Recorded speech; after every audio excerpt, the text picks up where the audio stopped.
The morning sun cast golden rays through the stained glass windows of St. Catherine's Cathedral, painting rainbow patterns across the marble floor where Amelia had dreamed of walking down the aisle.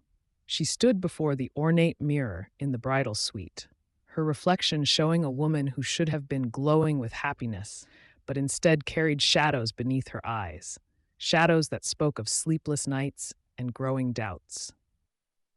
"You look absolutely radiant," her maid of honor, Sarah, whispered as she adjusted the delicate lace veil that had belonged to Amelia's grandmother.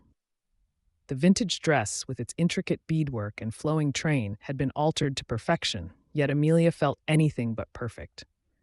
"Do I?" Amelia's voice was barely audible. She touched the pearl necklace at her throat, Daniel's gift to her on their engagement night.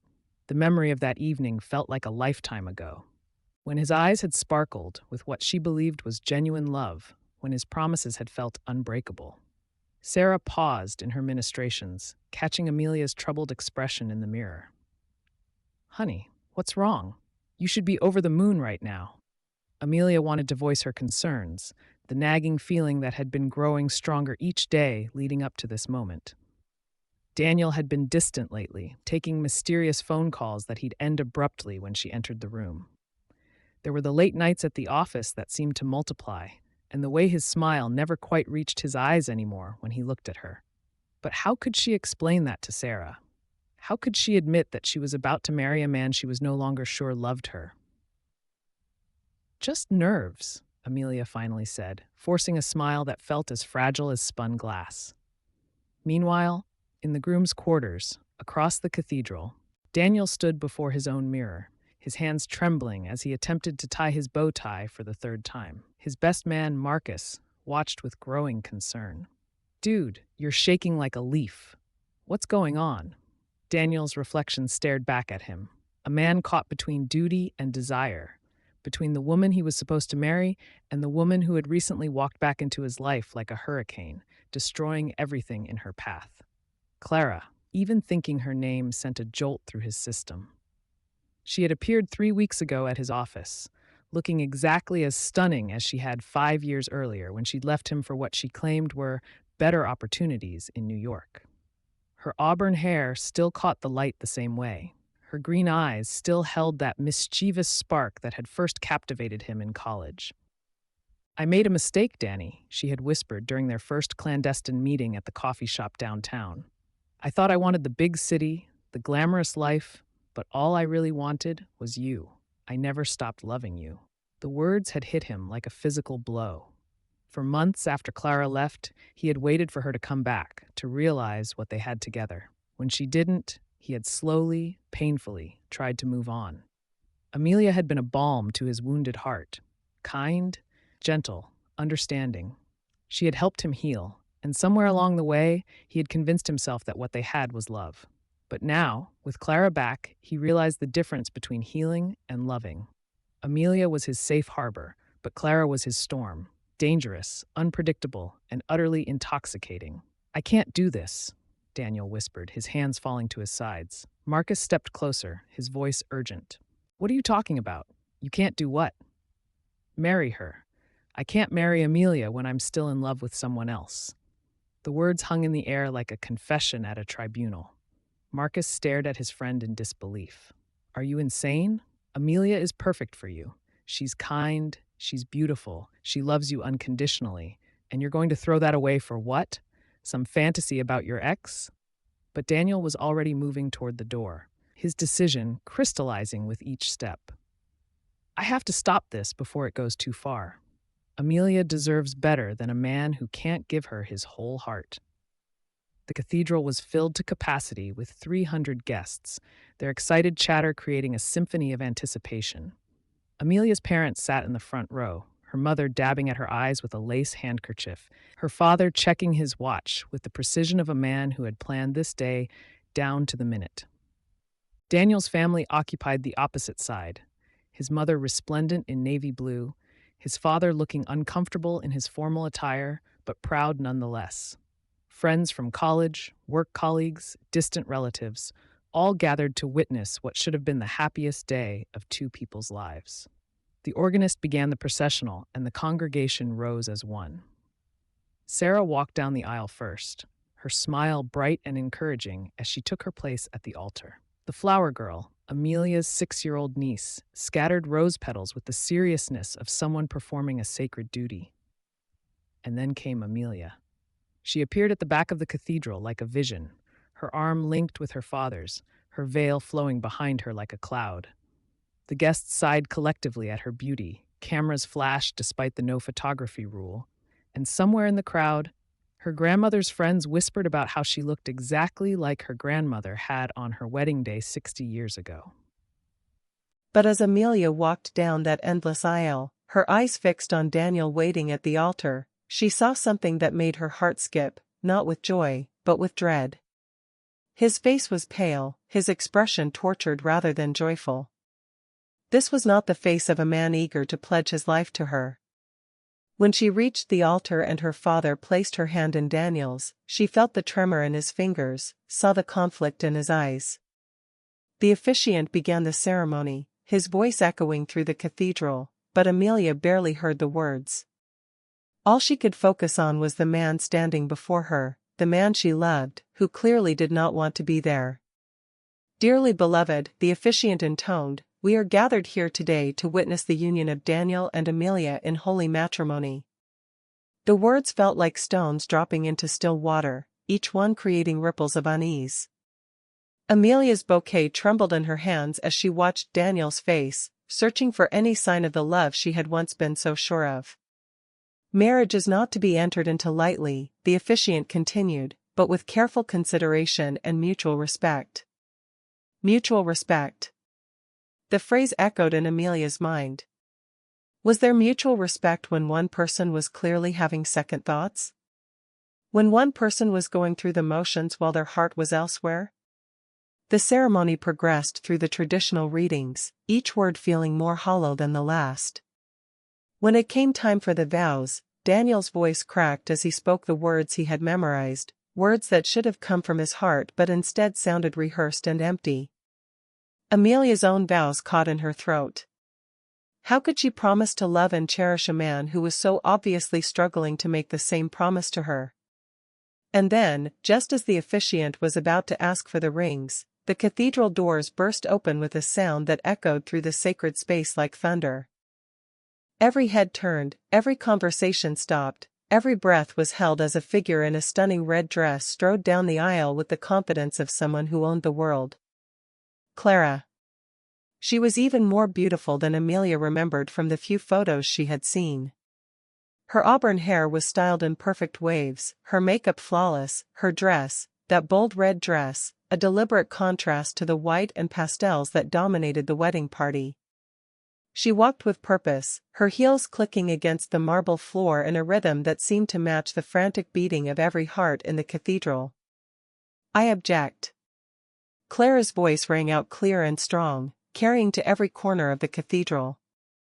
The officiant, clearly flustered by this unprecedented interruption, stammered, I haven't asked if anyone objects yet." Clara smiled, a predatory expression that sent chills through the assembled guests. "Well, I'm saving you the trouble. I object to this marriage, and I think the groom does too." All eyes turned to Daniel, whose face had gone from pale to ashen. Amelia felt her world tilting on its axis as she watched her fiancé's reaction, not shock, not anger, but something that looked almost like relief. "Clara," Daniel whispered, and in that single word, Amelia heard everything she needed to know. There was history there, longing, a connection that she had never been able to inspire despite 2 years of trying. "Don't marry her, Danny," Clara said, her voice softer now but still carrying to every corner of the silent cathedral. "You know you don't love her the way you love me. You know this is wrong." The guests erupted in whispers, shocked gasps, and the rustle of people turning to get a better view of the drama unfolding before them. Cameras appeared despite the earlier prohibition, capturing every moment of what was quickly becoming the most scandalous wedding in the city's recent memory. Amelia stood frozen, her bouquet forgotten in her hands, watching as the man she was about to marry looked at another woman with an expression she had never seen directed at her. It was raw, desperate, full of a passion that made her feel like an intruder in her own wedding. "Daniel," she whispered, her voice barely audible above the growing murmur of the crowd. "Is this true?" He turned to her then, and she saw tears in his eyes, tears that weren't for her, but for the impossible situation he found himself in. "Amelia, just tell me the truth," she said, her voice growing stronger despite the way her world was crumbling around her. "Do you love her?" The question hung in the air like a sword waiting to fall. Daniel looked between the two women, Amelia in her white dress, representing everything safe and good and right, and Clara in her red dress, representing everything dangerous and passionate and wrong. He began, then stopped, unable to form the words that would destroy one woman to save another. But his silence was answer enough. Amelia felt something inside her break, not just her heart, but something deeper. Her sense of self, her belief in love, her faith in the man she had trusted with her future. She looked out at the sea of faces staring at her with a mixture of pity and fascination, and she realized that she had a choice to make. She could collapse, could let this moment define her as a victim, could allow herself to be remembered as the woman who was left at the altar. Or she could take control of her own narrative. With movements that felt disconnected from her body, Amelia began to remove her veil. The delicate lace that had belonged to her grandmother, that had been worn by generations of women on the happiest days of their lives, came away in her hands like a symbol of dreams dissolving. "I won't do this," she said, her voice carrying clearly through the cathedral. "I won't marry a man who loves someone else." She turned to face the congregation, her chin raised with a dignity that surprised even herself. "I'm sorry you all came here for nothing. But I'd rather have no wedding than a marriage built on a lie." The cathedral erupted in chaos. Some guests applauded her courage, others gasped in shock, and still others began gathering their things, unsure of the proper etiquette for such a situation. Amelia's mother burst into tears, her father looked murderous, and Sarah rushed to her side with protective instincts. But Amelia wasn't finished. She turned back to Daniel, who stood frozen between his past and his present, and said with quiet intensity, "I hope she's worth it, Daniel. I hope she's worth throwing away everything we built together." Then she gathered her skirts and walked toward the side exit of the cathedral, her head high, her steps sure despite the way her legs trembled. She would not run down that aisle like a woman fleeing in shame. She would walk away with whatever dignity she could salvage from this disaster. But as she reached the door, she heard Clara's voice behind her, triumphant and cruel, "Don't worry, honey. I'll take good care of him. I always knew he'd come back to me eventually." Amelia paused, her hand on the door handle, and something inside her shifted. The hurt was still there, the betrayal still burned, but underneath it all, a cold anger was beginning to form. She had been humiliated, yes, but she didn't have to accept it quietly. She turned back, and for the first time since Clara had burst through those doors, she really looked at the woman who had destroyed her wedding day. And in that moment, she noticed something that made her blood run cold. Clara's dress, that bold red dress that had seemed so confident and powerful, had a small stain on the sleeve. A stain that looked suspiciously like lipstick. But not Clara's lipstick. Clara wore a deep burgundy shade. This was lighter, more pink. And Amelia recognized that shade because she had helped Daniel's sister pick it out just last week. The pieces began falling into place with sickening clarity. The mysterious phone calls, the late nights, the way Daniel had been pulling away. It wasn't just that Clara had come back into his life, she had been in his life all along, working her way back into his heart while Amelia planned their wedding, chose their flowers, sent their invitations. But Daniel stepped back. His voice cracked as he said, "No, Clara. You didn't just ruin my wedding, you ruined me. And I let you." The guests murmured in shock. Clara's smile faltered. This wasn't the reunion she'd imagined. Daniel wasn't reaching for her. He was exposing her. "What are you talking about?" Clara demanded, but there was uncertainty in her voice now, a crack in her confident facade.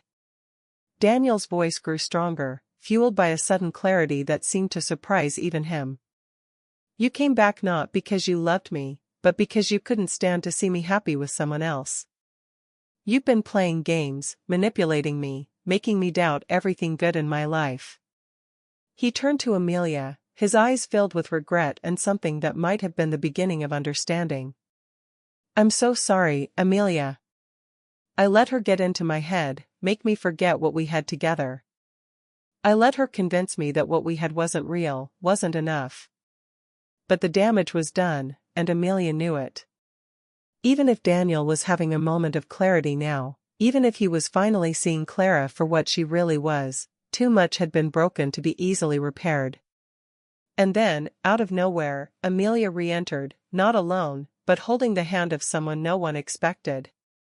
Gasps filled the hall as Amelia walked back in, her head high, her eyes no longer filled with tears but with determination. And in her hand, she held the arm of a man in a crisp black suit, someone few recognized at first. But Daniel did. His jaw dropped. Clara's confident smirk vanished. It was Victor, Daniel's childhood friend, now a successful lawyer, and Clara's real secret lover. The revelation hit the cathedral like a physical force. Victor, who had been Daniel's best man at his first engagement party years ago, who had been the one to comfort Daniel when Clara first left, who had been a constant presence in their social circle, he was the missing piece of the puzzle. Amelia's voice rang clear for everyone to hear. This isn't just about a ruined wedding. It's about the truth. Daniel, while you doubted me, Clara was laughing behind your back with him. The silence that followed was deafening.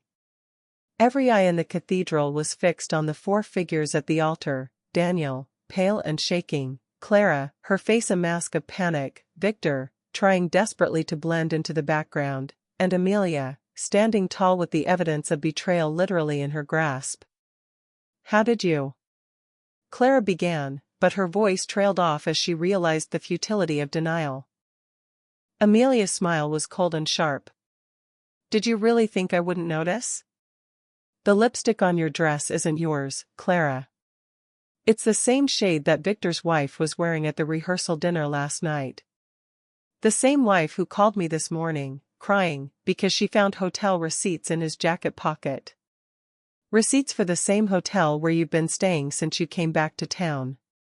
The crowd was riveted, hanging on every word of this real-life drama that was far more compelling than any soap opera.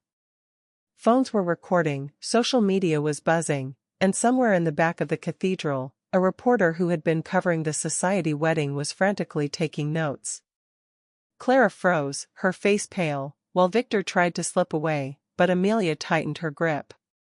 No. You'll stay right here. The world deserves to know what games you two were playing. Victor finally found his voice, stammering, Amelia, please, this isn't what it looks like. Isn't it? Amelia's voice cut through his protests like a blade. You've been having an affair with Clara for months, haven't you? While she was pretending to want Daniel back, while she was destroying my relationship, she was really just using him as a cover for your affair. And you, Victor, you were supposed to be Daniel's friend. You sat at our dinner table, you gave toasts at our engagement party, you helped plan this wedding, all while you were betraying him in the worst possible way. The crowd erupted, shocked whispers, camera phones raised, parents covering their mouths. Some guests were already heading for the exits, unable to handle the intensity of the drama unfolding before them. Others were leaning forward, not wanting to miss a single moment of the revelation. For the first time, Daniel wasn't just heartbroken, he was humiliated. But more than that, he was angry, angrier than he had ever been in his life. Is this true? He demanded, turning on Victor with a fury that made several guests step back. Have you been sleeping with Clara this whole time? Victor's silence was answer enough, but Clara, perhaps realizing that her carefully constructed plan was falling apart, made one last desperate attempt to salvage the situation. Danny, please, It's not what you think. Victor and we were just. Just what? Daniel's voice was deadly quiet now, more frightening than if he had been shouting. Just destroying my life for fun? Just playing games with people's hearts? Just proving that you could manipulate me one more time? And Clara? She was about to face the very downfall she had plotted for someone else. The hall fell into absolute silence, the weight of betrayal hanging in the air like a storm about to break. Clara stammered, trying to defend herself, but the words came out jumbled and desperate. It's not what it looks like, she cried, her confident mask shattering completely. I do love you, Danny. I always have. Victor was he was just helping me figure out how to win you back. The lie was so transparent, so obviously false, that several people in the congregation actually laughed, not with humor, but with the kind of bitter amusement that comes from witnessing something truly absurd. But Amelia didn't flinch. She stepped forward, her voice steady and sharp. You ruined my wedding, but you won't ruin my dignity. Everyone can see now who you really are. She turned to address the congregation, her voice carrying to every corner of the cathedral. I want everyone here to understand what really happened today. This wasn't about love, or passion, or even a moment of weakness. This was about manipulation, about two people who were so selfish, so cruel, that they were willing to destroy multiple lives just to cover up their own affair. Victor tried to speak, his face red with shame and panic, but Daniel, his face red with anger and shame, finally turned on both of them. Enough. Clara, you used me, and Victor, you were supposed to be my brother. Both of you are nothing to me now. The words echoed through the cathedral with the finality of a judge's gavel.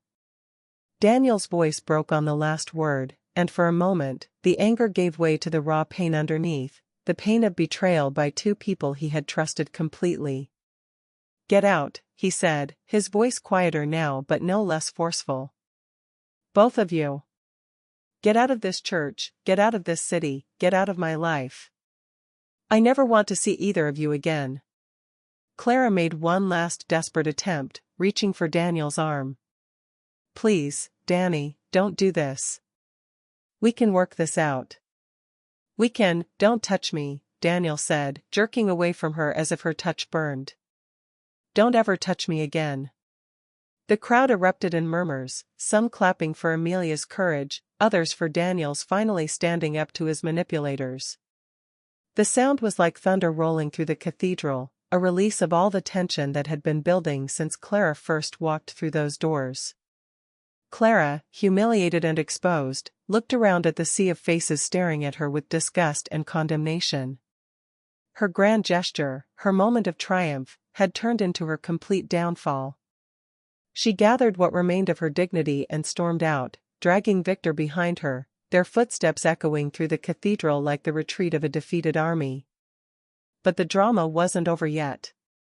As Clara and Victor disappeared through the doors, Daniel turned to Amelia, his face a mixture of regret, shame, and something that might have been hope. Amelia, he began, his voice barely above a whisper. I'm so sorry. I know I don't deserve your forgiveness, but please, can we try to work this out? Can we try to rebuild what we had? The cathedral fell silent again, everyone waiting for Amelia's response. This was the moment that would define not just her future, but her character. Would she forgive? Would she take back the man who had humiliated her in front of 300 people? Would love conquer all, as it did in the fairy tales? Amelia looked at Daniel for a long moment, and in her eyes, he saw the answer before she spoke it.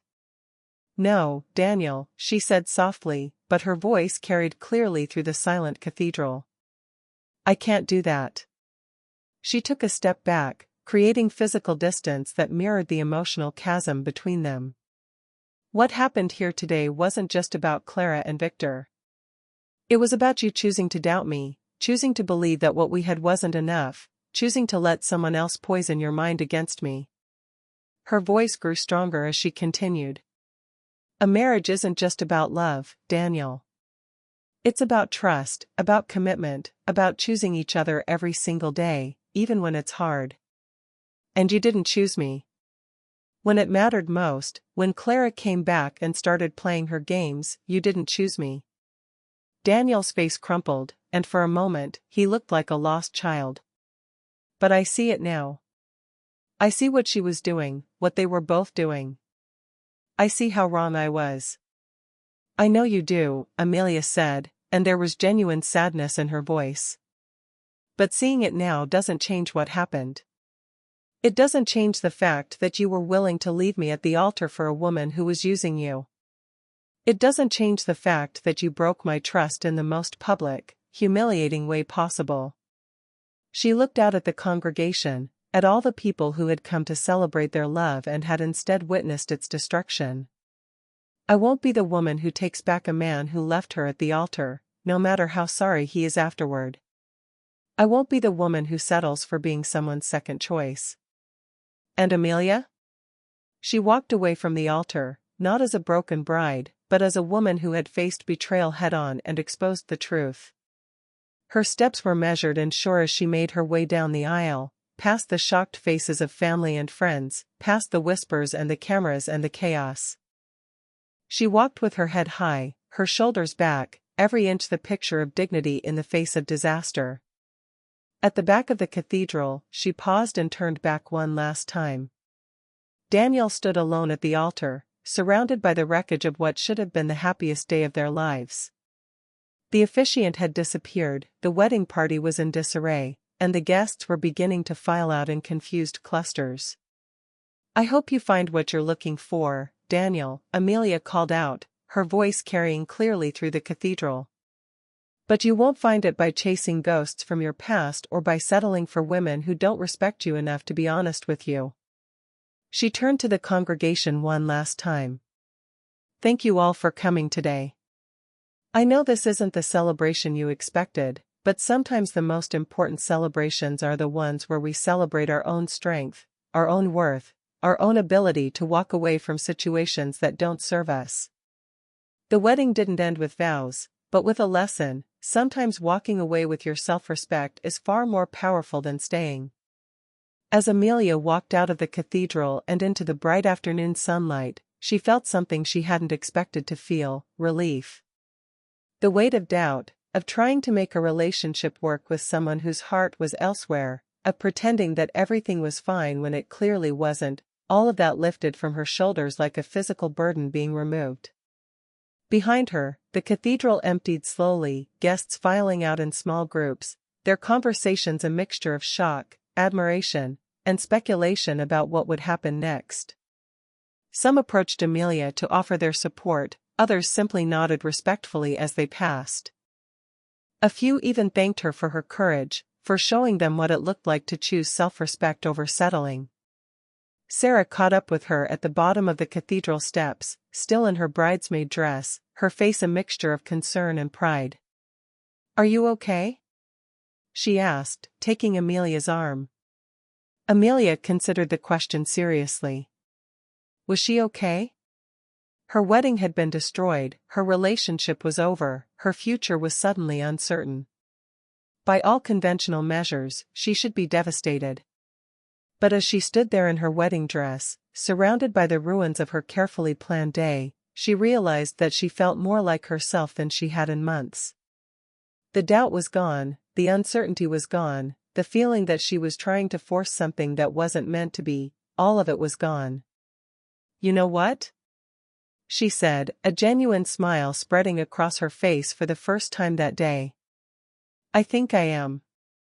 And as she walked away from the cathedral, away from Daniel, away from the life she had thought she wanted, Amelia felt something she hadn't felt in a long time: excitement about what came next. Because for the first time in years, her future was entirely her own to write. The story of her wedding day would be told and retold, becoming the stuff of local legend. But Amelia knew that the real story, the story of a woman who chose herself over settling, who walked away from a bad situation with grace and dignity, who turned her worst day into her strongest moment, that story was just beginning.